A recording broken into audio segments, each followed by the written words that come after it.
नमस्कार। आप केवल भारत देख रहे हैं। हमारे साथ एक ऐसी शख्सियत आज जमालपुर में है। जमालपुर विधानसभा का मुख्य केंद्र जमालपुर है और कल महारैली होने वाली है। तांती तत्वा का महारैली होने वाली है।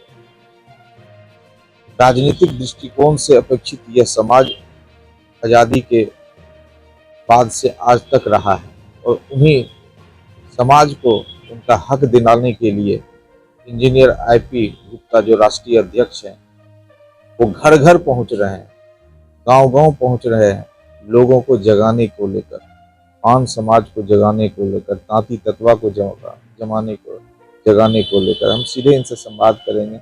आपका केवल भारत में सर स्वागत। Thank you very much. इतनी बड़ा मुहिम लेकर निकल कर चेहरे पर जरा भी सिकन नहीं।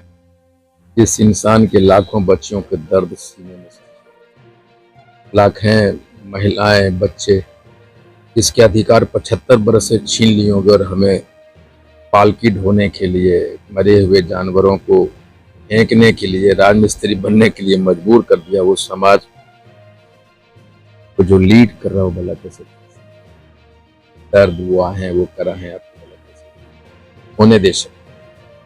और उन्हीं लोगों का वो आंसू है जो मुझे लग रहा है 4 महीने देश में 5 करोड़ की आबादी को नेतृत्व कर रहे हैं आप।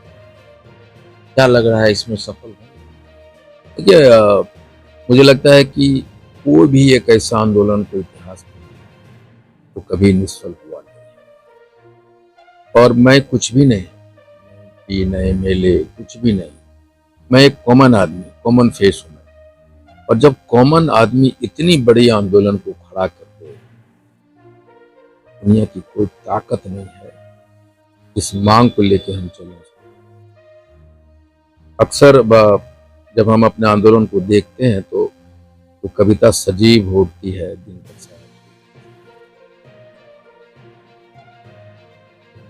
भर रूप से सिंहासन करो जनता आती है और बिहार में 40 लाख की आबादी है, 80 लाख की आबादी है।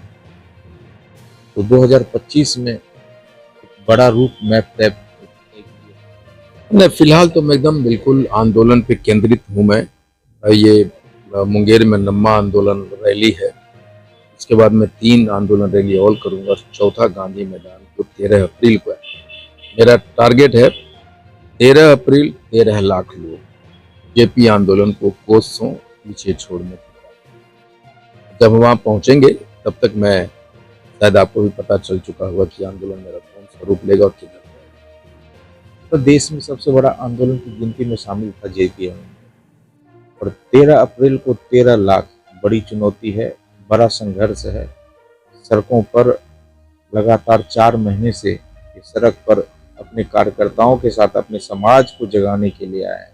इनकी मुहिम क्या रंग लाती है, हालांकि इनके मुहिम से सरकार हिली हुई है, जिसका नतीजा है कि आज तक बिहार में इनकी जाति को एक अच्छा नेतृत्व नहीं मिला है। एक अच्छे नेतृत्व के लिए संघर्ष कर रहे हैं, इसीलिए इनका कारवा जहां जहां इनकी रैलियां हो रही हैं, लोग जागृत हो रहे हैं, उनके समाज जागृत हो रहे हैं और सरकार भी जागरूक हो रहे हैं। सरकार भी आनंद फानंद में कुछ लोगों को, कुछ अपने पार्टी के लोगों को एमएलसी तक बनाने का काम किया। पटना के रैली में आपने बात कही है, पटना के रैली के बाद बापू सभागार की, उसके बाद सरकार ने एमएलसी दिया। पहले तो सरकार को बधाई देंगे क्या? सरकार ने भाजपा ने बनाया ना, वो इसलिए बना दिया।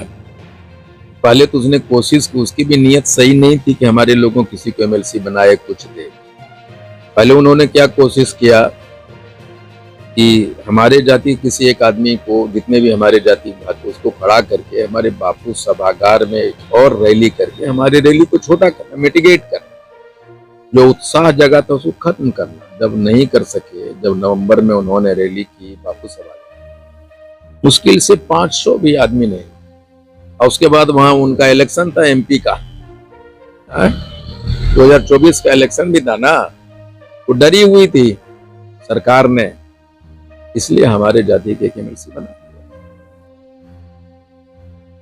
40 साल कांग्रेस, 15 साल राजद, 15 साल सुशासन की सरकार। किसी ने आपके समाज को न्याय नहीं दिया। बिल्कुल, सभी ने हमारे लोगों से वोट लिया, और मेरा ये मानना है, अपने मैं लोगों को कहता हूँ कि जब तक गुलाम और भिखारी रहोगे, मुट्ठी भर अनाज मिलेंगे, खाने के भरपेट भोजन भी नहीं मिलेगा। और कोई भी शासक, कोई भी दल अपने वोट बैंक को क्यों मजबूत होने देना चाहे? मजबूत आपको खुद होना पड़ेगा। मैं कहता हूँ, आत्ममंथन करो। बाबा साहब ने कहा था, शिक्षित बनो, एकजुट हो, संघर्ष करो। और मैं कह रहा हूं उनको कि सोचो, करो, कर सकते हो। तुमने सोचा ही नहीं। फिर मैं इसी आंदोलन जो बेस है, दूसरा नारा है कि अ, नेताजी सुभाष चंद्र बोस कहे थे, तुम मुझे खून दो, मैं तुम्हें आजादी दूंगा। मैं कहा अपने लोगों को, मुझे तुम 2 दिन दो, मैं तुम्हें आरक्षण वापस ला के दूंगा। और पहला दिन मुंगेर वालों के लिए 31 तारीख, और पूरे बिहार के लिए 13 जुलाई। और समझिए, जब 13 जुलाई को हम 13 लाख लोगों के साथ हैं, इसका मतलब होता है 50 लाख वोट होना सुनिश्चित हो जाएगा। और 50 लाख वोट का मतलब है कि उसके राजनीतिक मायने होते हैं 1 करोड़ वोट। जब 1 करोड़ के वोट के साथ आईपी गुप्ता अपने लोगों के साथ मैदान में हुंकार भरेगा, नरेंद्र मोदी जी, नीतीश जी छोड़िए, भगवान भी उतर के आएंगे। आईपी गुप्ता से बात करने में केवल भारत को भी काफी अच्छा लगा, क्योंकि